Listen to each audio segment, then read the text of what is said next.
Hey there, it's Damien Apple with Native Roots Farm.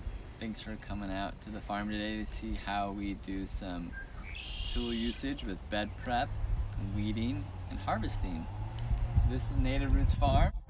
We do about an acre of intensive vegetables. We have 2 hoop houses for a total of about 5,000 square feet, and we are very excited that it is almost the middle of May, so we will be in full swing on the farm very soon.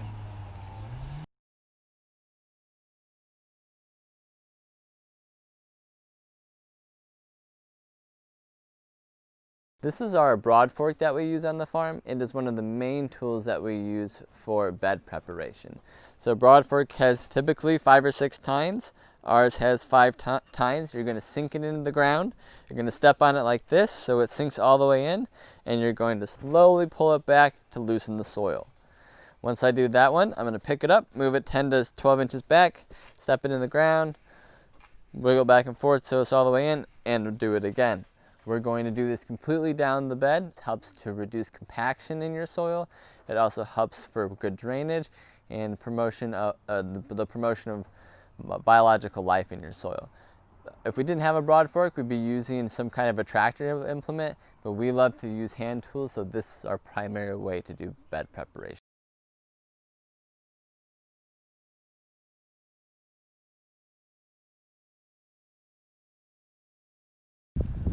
Alright, so I'm going to show you how we do weeding on our head lettuce. When we transplant it, it is spaced every 9 to 12 inches apart. We do 3 rows per bed, and we like to cultivate it with a hoe at least twice between when we plant it and when we harvest it.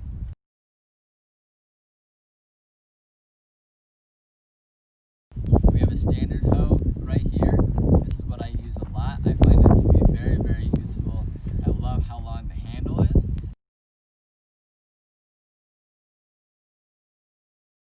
And then we have triangle hoes over here that are more appropriate to use, especially when your heads of lettuce are larger and you don't want to risk killing your lettuce by chopping it with your hoe, which I've done that numerous times. Alright, let me show you how to do it. So when you use a hoe, you don't want to manipulate it where you're using a lot of muscle. Your goal is to disturb the surface of the soil, the top inch or 2, so that all the weed seeds on the top, which are hopefully at thread stage, will be disturbed enough to be killed. So this hoe can go in and out of all my rows and do exactly what I want very, very easily. When I'm going to use a triangle hoe, I'm going to use it a little bit differently. I like to hoe at a diagonal, so I'm going to go in between my rows, my plants just like this, and shuffle it through the dirt just about an inch deep. That really helps to disturb the surface, and in addition to helping with weeding, it helps your plant for aeration if you have a soil crust. Soil crust would be something where you touch the soil and it's very hard on top and it's not penetrable. For vegetables, we want the soil to be a little crumbly on top because that helps to seal in the moisture that is below that crumbled dirt right at the top. These lettuces will be in and out within 40 days, and they're one of my favorite crops to grow.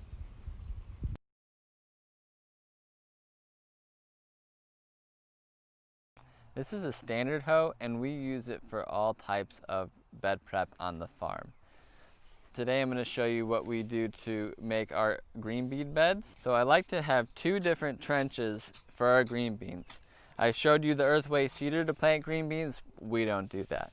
We just scatter them in with our hands. And why? Because sometimes it's just easier, or sometimes it's our preference. It's the best thing about small-scale farming is you don't have to plant an acre of green beans, so you can choose whatever feels best for you.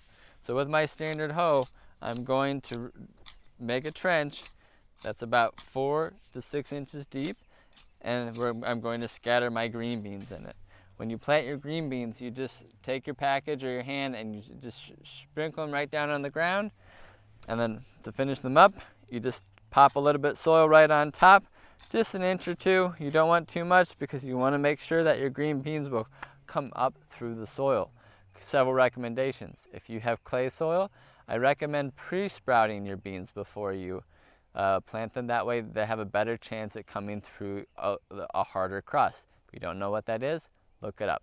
In sand, do not pre-sprout your beans. Compost, do not pre-sprout your beans. They will be ready to go and sprout very quickly regardless.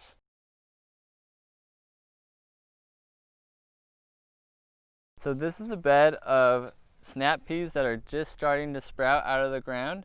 You can see that the soil is dry and it's a little crusty. This is a great time to come through and loosen it and weed it and hoe it. I'm going to use my edge of my hoe to dig into the ground a little bit. You can see that I'm just going a little bit, but you can easily notice that the darkness of the soil is I'm flipping it up so that I am making the crust be eliminated and so that the soil can breathe, and when it rains the water will wash into the soil easier. I'm going to finish up this part right here, and then I'm going to show you how to use another hoe for weeding depending upon what you like. It's always personal preference, and don't just think that you should use one. Try a couple, see what works best for you.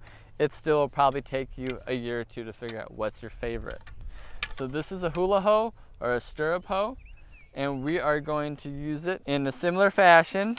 So we're just going to rock it back and forth on the side to loosen it. This does go a little bit deeper into the soil, but if it feels better on your arms, it is a better one for you to use. You have to be a little bit careful to work in between your plants. You don't want to slice off your peas. We plant our peas plenty dense, so if we slice a few peas, it's just fine. I particularly like to use it a little bit in a raking motion sometimes, because I don't like to hoe a bed and make the soil go out of the bed and into the walk path. I want that soil to come back into the bed so that it's raised up, so that when it rains, it doesn't just wash it out. The beds and the vegetables stay up higher, and if we get a lot of rain, that water is in the walk path.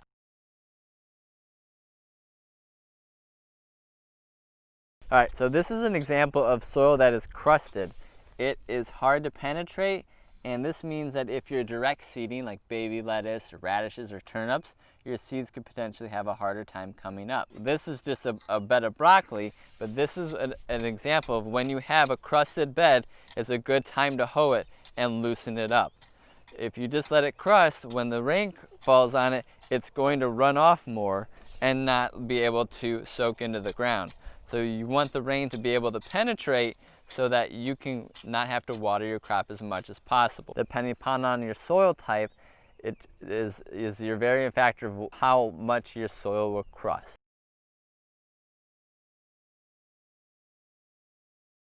This is a Wheel Hoe, and we primarily use it to weed in the walk paths or aisles in between our beds. So this is a single blade, and you're going to work it back and forth to undercut your weeds and to disturb the soil. You can try to just walk forward with it, but I really like to walk and work it back and forth, and to use my arms and my shoulders to do the work. This is something that you can do pretty effortlessly and just keep a nice steady rhythm.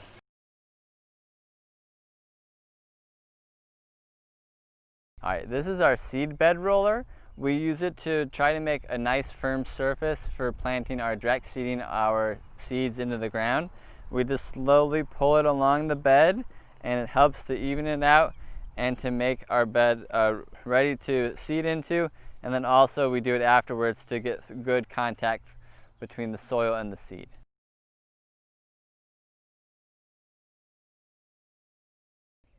This is not a finished prep bed for seeding, but I'm going to show you what it would look like. This is our Johnny's 4-row seeder.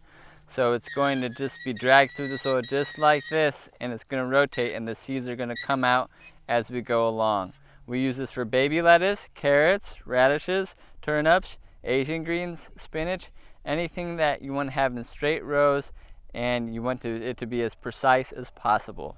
When I go to the next row, I just go like this, and then I plant another row. I want to explain to you the difference of seed size for when you use your 4-point seeder. You can see that we have different hole sizes. that I can adjust my seeder to depending upon what seed that I'm going to put in. And I just loosen up my ends, and then I work it down, and then I shove it back on the other side depending upon what I want. It's going to come through the bottom just like this. We have these small little brushes that you adjust to make sure that the seeds don't come through too quick or too slow. It is definitely a lot of finesse, so if you mess it up, don't worry, just try again and note what differences you made.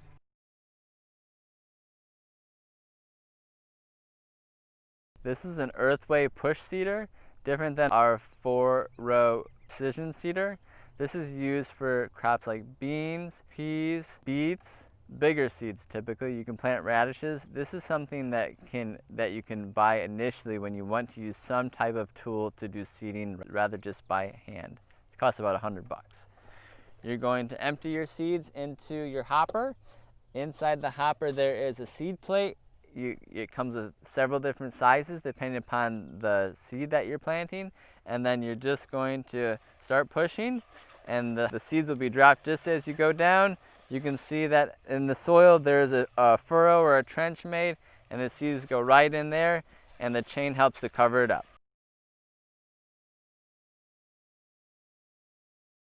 So what we have here is landscape fabric. It's permeable, which means the water goes through it, but it prevents the weeds from coming up through. We use this on more and more crops because it makes sure that we have more time to tend to all of our whole field, and we don't have to spend as much time on weed management. This is a bed of these are 2 beds of red onions. We burn holes every 10 inches, 3 rows per bed, and plant 3 red onions per hole. That way we're going to have a little bit of a cluster. We don't like extra big red onions because our customers don't want extra big red onions, so that's why we plant them in a cluster. We just have to come through and do some spot weeding every couple weeks and pull the small guys that are poking through the hole. The rest of the time, it's just watch them grow and give them lots of water.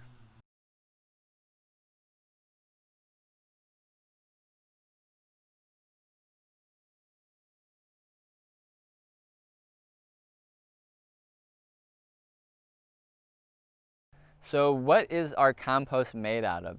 It's important to have a good carbon base to be able to make good compost on your farm. We have dairy goats and laying hens that help us have that base. What we usually do is we take the bedding that is mixed with urine and manure from the dairy goats, and that is the starter of our compost pile. We also have some straw or shavings that's mixed in from the chicken coop, and that way we have plenty of carbon to absorb all the nutrients. From there we take all of our leftover vegetable debris, our household scraps. We also collect coffee grounds from a local coffee house. We get juice pulp from a local juice bar. So we put it all into the compost to make it as nutritious as possible. When you're trying to make compost, sometimes you can do it in 60 days or less, depending upon if you have the right ratios. Ours usually takes 3 to 4 months from the start to finish.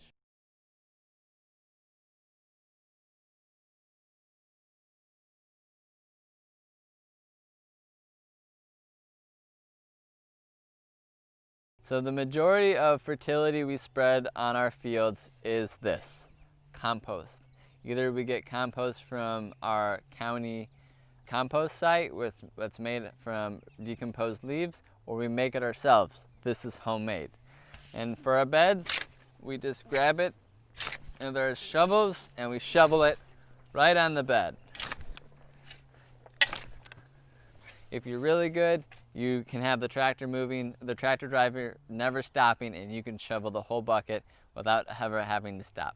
I'm really good. So is my wife.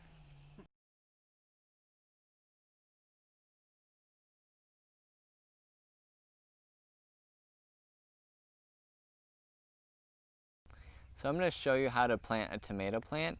This is a bed that was a bed of curly kale this morning. And this afternoon we're going to plant up into tomatoes. Whenever you're planting inside a hoop house, you want to have as quick as rotation as possible from one crop to another. This is very valuable space, so you always want to be growing something that's going to earn you money.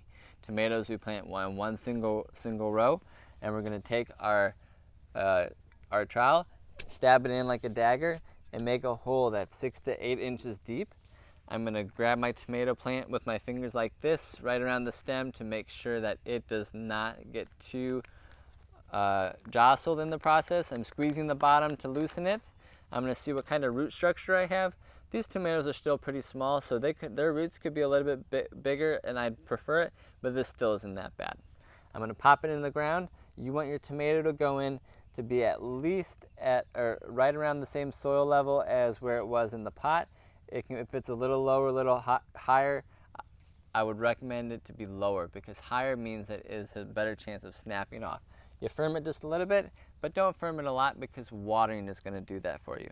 If your tomato plant is twice as big, I recommend taking your fingers and pinching off any of the bottom leaves. Whenever you transplant a vegetable into the soil, you are making it have to reroot and start its life again.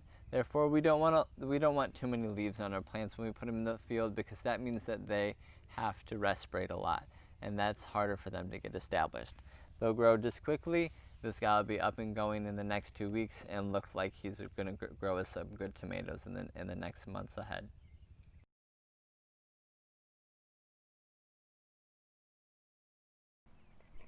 This is our garlic bed. This is 2 different varieties of hardneck garlic planted last fall. Preferably, I like to plant them in October.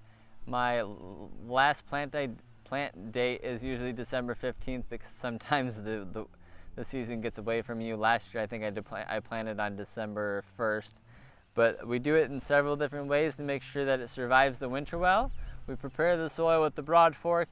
We add compost to it, and then we plant individual cloves into the beds, and then we cover it up with straw. Why do we cover it up with straw?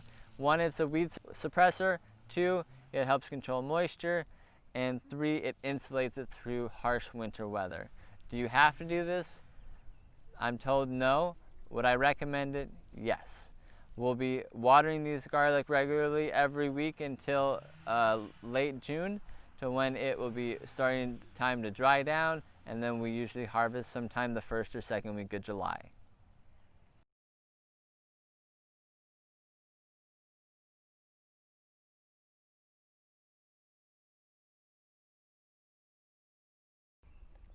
So I'm going to show you how we harvest our baby lettuce.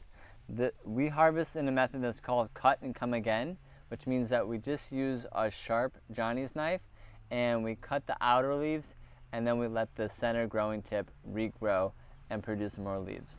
This is a way to maximize how much production you can get off of one bed.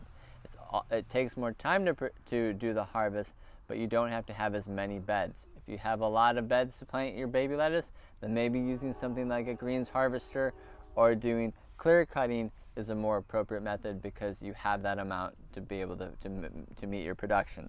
In cut and come again, I'm going to grab my leaf, cut the outside one, grab my leaf, cut the outside one. You just go through down your line and see which ones are the big ones, and snip and pop them with your knife. It just takes lots and lots of time and practice to be able to see how many you can hold in your hand, and we harvest straight into gray bins. We already harvested this bed today, as we have a farmer's market tomorrow, so it's very small for us for our production, but it's one of our best sellers at the market, so we always make sure to have our baby lettuce.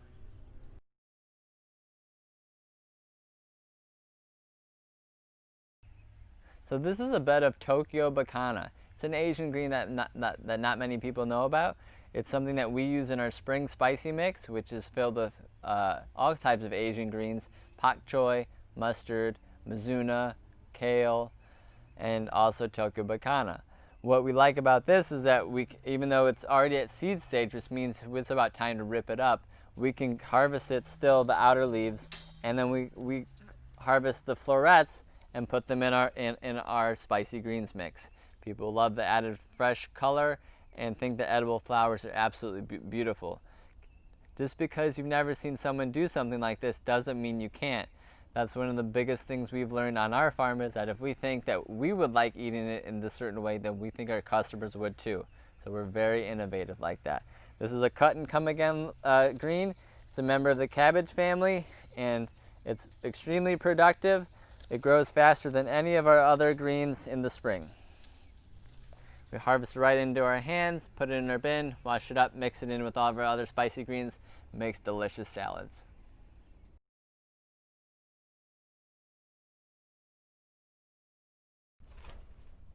So this is a bed of carrots and radishes that were planted 30 to 40 days ago.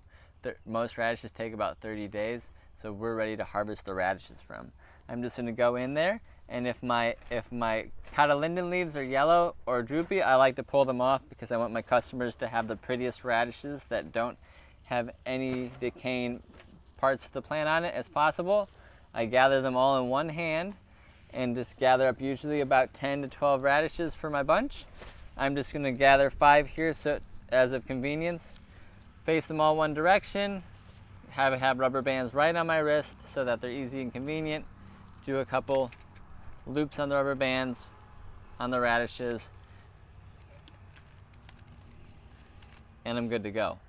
It's really helpful to clean your vegetables like this as much and prep them in the field rather than someplace else. My extra leaves went right back into the dirt. I didn't worry about them. I'm even going to rinse my radishes off in the field. I don't take them into our wash pack area for that. The more you can do it right in the field, the happier you'll be. I highly recommend it.